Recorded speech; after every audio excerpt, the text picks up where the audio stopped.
Bonjour, nous revoilà chez nos insectes ou chez les entomologistes. Le modèle classique permettant de décrire un insecte type est souvent une sauterelle ou un criquet, mais si c'est un criquet, c'est une affaire de taille des antennes.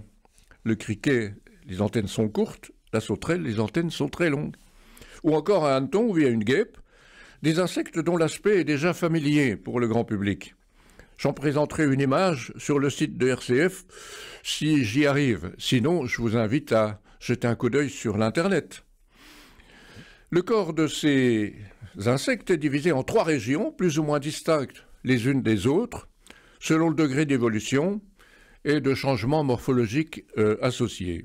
Il existe une tête bien reconnaissable, avec une paire d'antennes de forme et de taille très variables selon les groupes, 2 yeux à facettes hexagonales, des pièces buccales très variables qui permettent l'alimentation, et si à l'origine les mandibules et les autres pièces avaient pour fonction de broyer les aliments, au fur et à mesure de l'évolution, elles ont pu se modifier profondément. C'est particulièrement le cas chez les orques qui sont orientés vers le butinage des fleurs, quand elles ont fait leur apparition il y a une 150aine de millions d'années, ou qui piquent les végétaux ou les animaux pour en aspirer la sève ou le liquide interne. Le thorax est lui formé de 3 segments, portant chacun une paire d'appendices locomoteurs, et chez les insectes ailés, ces ailes sont portées par le second et souvent le 3e segment.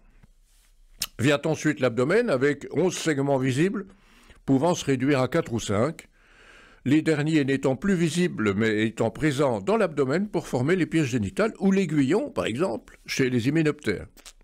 Observer et étudier les insectes sont des activités qui datent de plusieurs millénaires, et on ne peut s'empêcher de penser que l'homme de Néandertal ou Cro-Magnon a dû être intrigué par eux, sans pour autant qu'ils attachent des hannetons avec un petit fil pour les faire voler dans les salles d'études, comme on pouvait le faire au siècle dernier.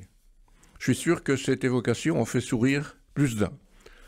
Les représentations sous forme de hiéroglyphes, d'abeilles, de guêpes polistes ou de scarabées élevés au rang de divinité car issus de la bouse, ne manquent pas, et de nombreuses citations montrent à quel point les Égyptiens étaient respectueux de cet insecte et maîtrisaient déjà l'apiculture.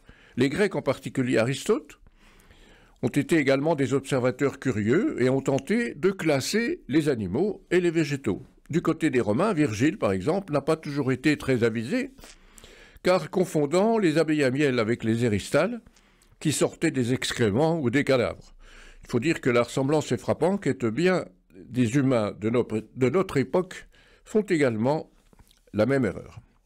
Les premiers vrais entomologistes, dès le XVIe siècle, étaient largement dépourvus des moyens d'observation actuels. La classification, c'est-à-dire le rangement des êtres vivants dans un ordre scientifiquement établi, était encore balbutiante. Et si les représentations qui existent sont déjà assez correctes, les explications fournies sont hasardeuses. C'étaient les lépidoptères, les papillons, qui avaient déjà le plus de succès, car plus faciles à ranger, par ressemblance, ainsi que les coléoptères, et bien sûr l'abeille domestique, déjà recherchée et élevée pour son miel, la seule ressource en sucre à l'époque. Et la cire, qui était une denrée recherchée également. C'est avec le XVIIIe siècle que se fait la principale révolution grâce au système binomial imaginé par Linné. Chaque espèce est décrite en latin, la langue scientifique du moment, avec un nom de genre, un nom d'espèce, les individus étant classés de façon logique dans des familles, des ordres, des embranchements, et ces informations étant publiées dans les revues scientifiques du moment. C'est l'apparition de cette branche de la science, la taxinomie, qui assure le classement des plantes et des animaux et qui permet de progresser. Un exemple, l'abeille mellifère, que Linné nomme Apis mellifera, en 1758, en la décrivant sous toutes ses coutures. Une pléiade d'entomologistes apparaît alors en Europe et fait progresser fortement les connaissances. En France, on peut insister sur le rôle des érudits comme Réaumur, Latreille, De Geer, Geoffroy, Olivier, souvent des nobles, des ecclésiastiques ou des militaires, c'est-à-dire des gens ayant de l'instruction et des moyens de subsistance. Les voyages dans le monde entier au cours des siècles suivants et les nouvelles théories de Darwin et Wallace apportent une masse de connaissances nouvelles et suscitent un intérêt croissant pour ces plantes et animaux et leur diversité. Le métier d'entomologiste apparaît dans les universités ainsi que dans le public des amateurs, à cette époque des gens fortunés, réalisant des collections extravagantes. C'est aussi le début des divers problèmes qui apparaissent quand les insectes deviennent des ravageurs des cultures ou vecteurs des maladies. On y reviendra.